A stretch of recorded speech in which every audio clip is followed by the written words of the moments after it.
happy Valentine's Day to anyone watching this review instead of celebrating it. I hope you're all having a lovely day and weekend.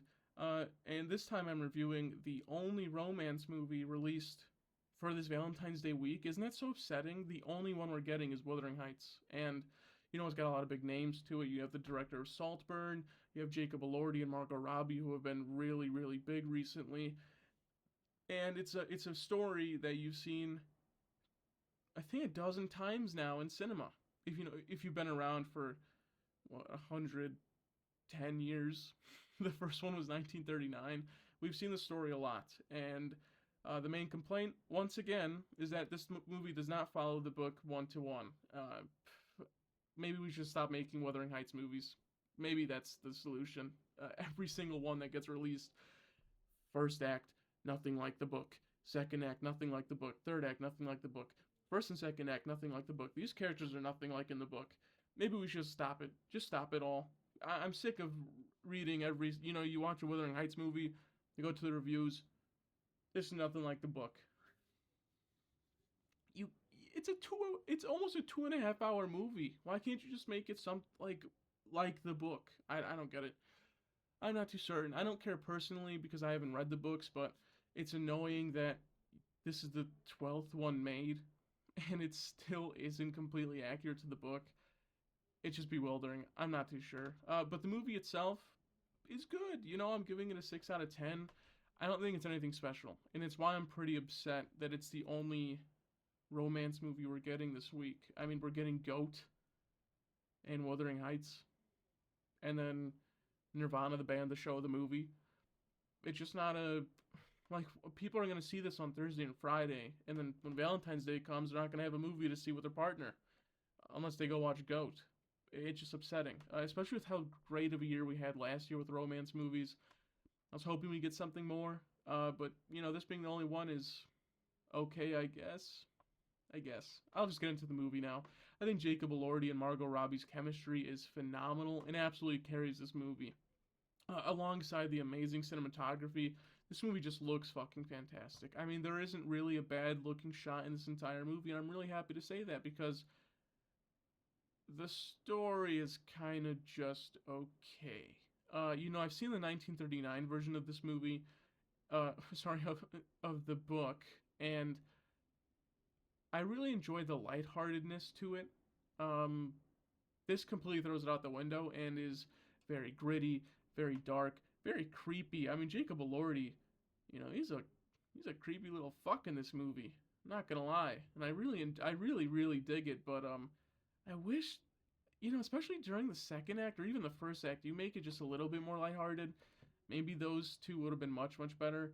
Because one of my main problems with this movie is that the first two acts are so fucking boring, and it feels like nothing cool happens in them at all until like a little towards the end of the second act when Lordy's coming back and everything. But other than that, it's such a drag to watch. I thought I was gonna get a lot of cool stuff with Margot Robbie coming into the castle.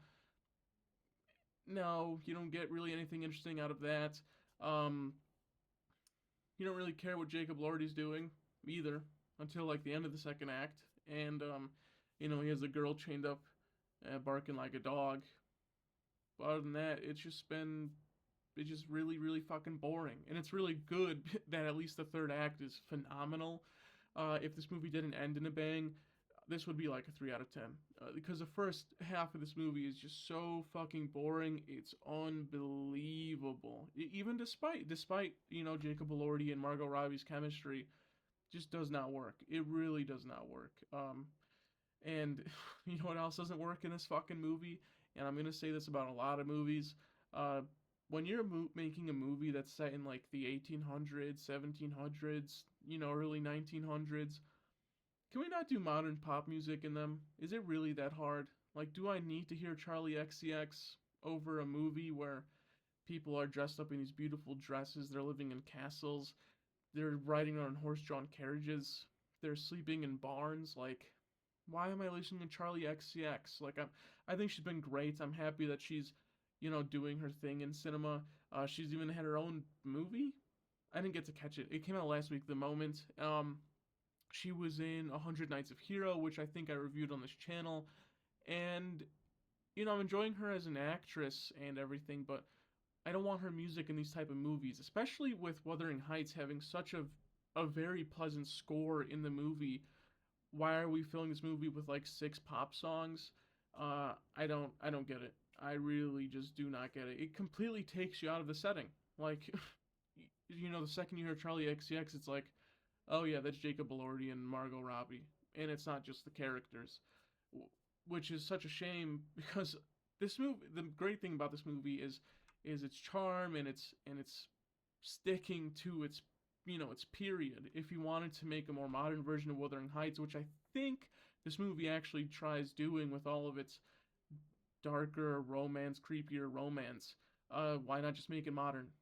Why not just make a completely modern retelling of this movie? You can do it. It's not hard. I mean, we've seen so many modern romance movies that are like fancier and schmancier.